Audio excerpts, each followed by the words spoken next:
এই ক্লাসে আমরা শিখবো রিডিং প্র্যাকটিস। আপনি বানান করে আগে পড়তে পারতেন না, কোনো একটা শব্দ লেখা থাকলে এটার উচ্চারণ সঠিক কি হবে সেটা বলতে পারতেন না, বাট আজকের ক্লাসের পর আপনি সেটা সহজেই বলতে পারবেন এবং এটার মধ্যে যে একটা গণিতের মতো একটা জিনিস কাজ করে ওইটা আপনি আন্দাজ করতে পারবেন।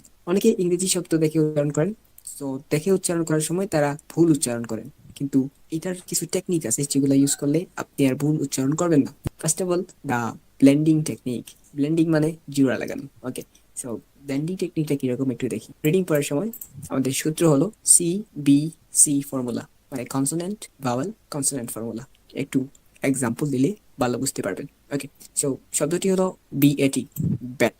ওকে, সো শুরুতে একটা কনসোনেন্ট আছে, তারপর একটা ভাওয়েল আছে, তারপরে একটা কনসোনেন্ট আছে, মানে CBC formula, consonant vowel consonant. Okay, so BAT, B এর উচ্চারণটা হয় ব ব ব ব। এ এর উচ্চারণটা হয় এ এ এ বে, বি এ বে। টি এর উচ্চারণটা ঠ ঠ অথবা ঠে ঠে অথবা ঠ। লেটস সি, পি ব এ এ টি ঠ, B A T bat, B বে, B A T bat, B A T bat. একসাথে আরেকটা এক্সাম্পল। পর প্রথমে কনসোনেন্ট, তারপর ভাওয়েল, তারপর কনসোনেন্ট। পর উচ্চারণ ফর মতো হয় ফ ফ ফ। ওকে, বাতাস বের হবে, বাতাস ফ। তারপর অ সাউন্ড অ ফ, পি অ ফ। তারপর টি এর সাউন্ড ঠ ঠ ঠ ঠ। ফট, ফি অ টি ফট। পি ফর মতো উচ্চারণ, ফ অ তো ওর মতোই ফ, আর টি তো ফট।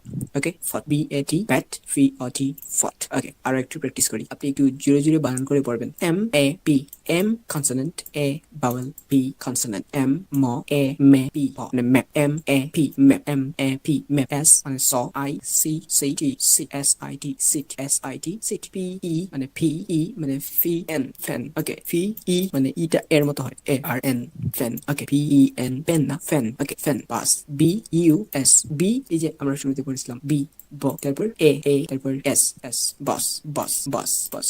ইউ এর উচ্চারণ এখানে আ হয়। ওকে, ইউ এর উচ্চারণ আ হয়, বাস। ইউ এর উচ্চারণ আ, বাস। DOG ডগ, ডি ঢ ড, অর উচ্চারণ অ, আর গ উচ্চারণ গ, ডগ, DOG ডগ। এগুলা খুবই ছোট ছিল। ওকে, আমরা এবার দেখি টেকনিক নাম্বার 2, দা ম্যাজিক ই রুল। ওকে, এটা অনেকের কাছে একদম পানি পানি লাগবে, কারণ এগুলো আপনি ছোট থাকতে পড়ছেন। ওকে, সো এটা দেখি। ম্যাজিক ই, ম্যাজিক ই হইছে শব্দের শেষে যদি ই থাকে, শব্দের শেষে যদি ই থাকে তবে সেই ই নিজে সাইলেন্ট থাকে, মানে শব্দের শেষে ই থাকলে সেটা উচ্চারণ হয় না, কিন্তু তার আগের ভাওয়েল ভাওয়েল যেটা থাকে ওইটাকে টেনে লম্বা করে দেয়। 3 হাত উপর দিয়ে গেছে। ওকে, এক্সাম্পল দিলে আবার চলে আসবে। ওকে, সেই যে ই নিয়ে যে কাহিনী, শব্দের শেষে ই থাকলে সেই ই সামথিং, ওকে, মাথার উপর দিয়ে যেটা গেছে ওইটা, তো যার কারণে এটাকে বলে ম্যাজিক ই। এটার ম্যাজিকটা কি একটু দেখি।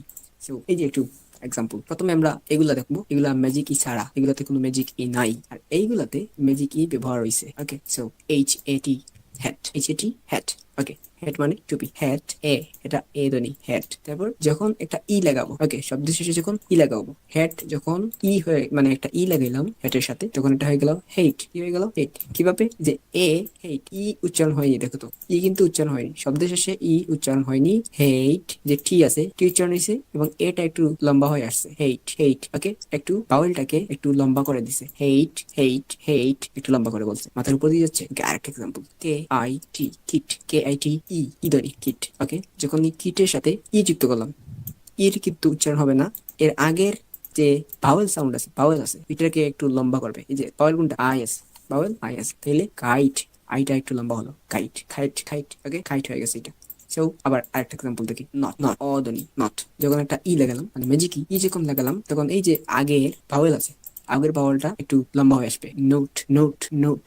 ওকে, ও হয়ে গেল ও, ও হয়ে গেল ও, নোট নোট। এখানে খাইট, মানে এখানে আই ই হয়ে গেল আই, আই ই হয়ে গেল আই। ওকে, সো এরপর আরেকটা এক্সাম্পল, CUT কাট, CUT কাট মানে আ, কাট আ, আদরি। তো আদরি, এটাকে যদি একটা ই লাগাই তাহলে হবে এই যে আগে যেটা পাওয়েল আছে সেটা একটু লম্বা হয়ে আসবে, কিউট কিউট। আগের এটা একটু লম্বা হয়ে আসবে, কিউট কিউট। ওকে, সুন্দর, কিউট। ইউ হয়ে গেল ইউদরি, আ ইউ হয়ে গেল, আদরি ইউ হয়ে গেছে। সো এটি হচ্ছে আমাদের ম্যাজিক ই ফর্মুলা। এইভাবে আপনি উচ্চারণ ধরতে পারবেন যে হেড কেন আর এটা কেন হেড। এই যে শুরুর দিকে বলেছিলাম CUT কাট, কিন্তু CUT কিউট কেন? এই যে এই ম্যাজিকের কারণে। ম্যাজিকের কারণে কি হয়, আগের যে বাউল আছে সেই বাউলটা একটু লম্বা হয়ে চলে আসে। ওকে, সেম কিভাবে নট বলছিলাম, নট কেন, এটা নটি নট, কিন্তু এটা ই লাগার কারণে নোট কেন হয়ে গেল? কারণ এসে যে ম্যাজিকের কারণে, এই ম্যাজিকের কারণে ও যেটা, এটা একটু লম্বা হয়ে আসছে, নোট। ওকে, এগুলো সিম্পল জিনিসপাতি। ওকে, সো মনে রাখবেন ই কিন্তু এখানে জাদুকর। ওকে, সে নিজে চুপ থাকে কিন্তু আগের জনকে পাল্টে দেয়। ওকে, যেটা আপনি এখন দেখতে পেলেন। সো এবার আমরা দেখবো সিলেবল। সিলেবল হচ্ছে বড় শব্দ ভাঙার নিয়ম। ওকে, বড় শব্দ ভাঙার নিয়ম। যেমন আপনি ধরেন বড় একটা পিৎজা একসাথে খেতে পারবেন না। বড় পিৎজা যেরকম আপনি একসাথে খেতে পারবেন না, আপনি স্লাইস করে খাবেন, সেটা খাবেন। সেম কিভাবে আপনি সিলেবলে সেম কাজটা করবেন। বড় যে শব্দগুলো আছে সেই বড় শব্দগুলোকে আপনি একসাথে পড়বেন না, বরং আপনি একটু একটু ভেঙে ভেঙে পড়বেন।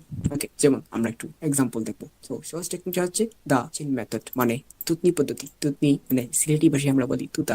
ওকে, সে থুতনি পদ্ধতি। সো আপনার যে থুতনি আছে সেটাতে একটু হাত রাখেন থুতনিতে হাত রাখেন। ওকে, সো থুতনির নিচে আপনি হাত রাখবেন। সো এবার থুতনির নিচে হাত রেখে আপনি দেখবেন যে আপনার থুতনিটা যে নড়বে ওইটা আপনি একটু খেয়াল রাখবেন, ওইটাই কিন্তু সিলেবল। ওকে, সো একটি এক্সাম্পল দেখি। ক্যাট। ক্যাট ক্যাট বলতে আপনার থুতনি একবার নড়ছে। ওকে, সো একবার নড়ছে ক্যাট। ক্যাট হাত দিয়ে দেখেন কিন্তু একবার নড়ছে, যেহেতু একবার নড়ছে সুতরাং এটা ওয়ান সিলেবল বা এক সিলেবল। ওকে, এবার শব্দটা দেখেন ফাদার। ফাদার ফাদার দুইবার নড়ছে থুতনি। ওকে, ফাদার থুতনি দুইবার নড়ছে, ফা একবার আর দার একবার, ফাদার, যার কারণে এটা দুই সিলেবল। ওকে, দুই আলিফ লম্বা আর কি। সো তারপরে বিউটিফুল তিনবার নড়ছে। ওকে, থুতনিটা তিনবার নড়ছে, যার কারণে এটা তিন সিলেবল। বিউ একবার নড়ছে, টি আরেকবার নড়ছে, ফুল আরেকবার নড়ছে। ওকে, সো বিউটিফুল। ওকে, সো তিন সিলেবল। অলরাইট, সো এই টেকনিকে আপনি বড় কোনো শব্দ থাকলে ওইটাকে আপনি সিলেবলে মানে ভেঙে ভেঙে আপনি একটু উচ্চারণ করার চেষ্টা করবেন, তাহলে আপনার উচ্চারণ ঠিক হয়ে যাবে।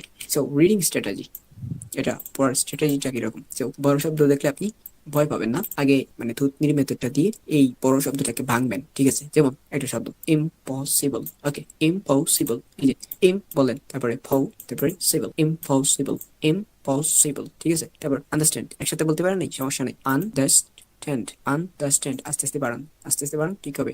আন্ডারস্ট্যান্ড। ওকে,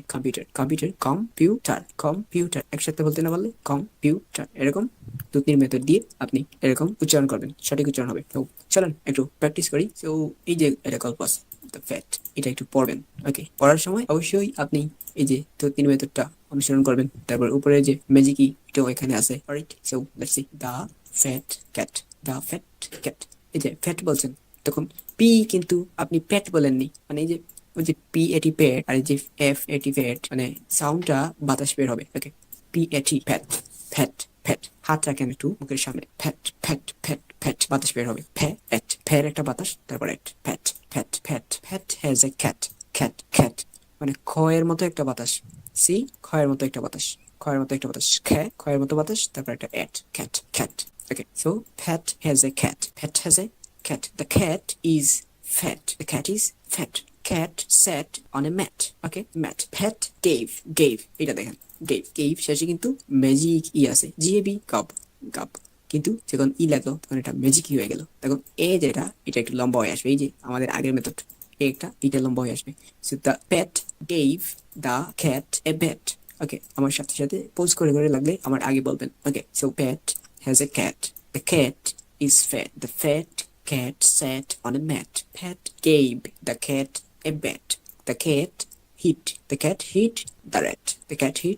এখন একসাথে সম্পূর্ণটা কয়েকবার বলেন। ঠিক আছে, এখানে মনে রাখবেন ম্যাজিক কি এখানে অ্যাপ্লাই হয়েছে, আর এখানে এই যে আপনার এই যে বাতাস বের হওয়ার সাউন্ডের যেটা ওইটা বের হয়েছে। তো হোমওয়ার্ক কি? ওকে, সো আশা করি এটা বুঝতে পারছেন যে যে কোনো বাক্য ম্যাজিক ই ব্যবহার করে কিভাবে উচ্চারণটা চেঞ্জ হয়, আর হয়েছে কিভাবে বাতাস বের হওয়ার মাধ্যমে, এই যে বাতাস বের হওয়া বা উচ্চারণের মাধ্যমে কিভাবে এই যে ব্লেন্ডিং টেকনিক একসাথে, মানে কনসোনেন্ট ভাওয়েল কনসোনেন্ট থাকলে কিভাবে উচ্চারণটা করতে হয়, আর ম্যাজিক ই ব্যবহার করে কিভাবে উচ্চারণ হয়, শব্দগুলোর উচ্চারণ চেঞ্জ হয়ে যায়, আর হচ্ছে সিলেবল থুতনির যেটা ওইটা, এই তিন টেকনিকে আপনারা শব্দগুলো পড়তে পারবেন। আস্তে আস্তে এরকম রিডিং করবেন, দেখবেন আপনার রিডিং আস্তে আস্তে ইমপ্রুভ হচ্ছে। ওকে, সো আপনাদের জন্য হোমওয়ার্ক হচ্ছে এই যে ম্যাজিক ই রুল ফলো করে আপনি এইগুলো একটু পড়বেন। এই যে ই আছে SAM সেম, কিন্তু যখন SAME হইলো তখন এটা হয়ে গেল সেম, কারণ এই যে এটাকে একটু লম্বা করে আনবে।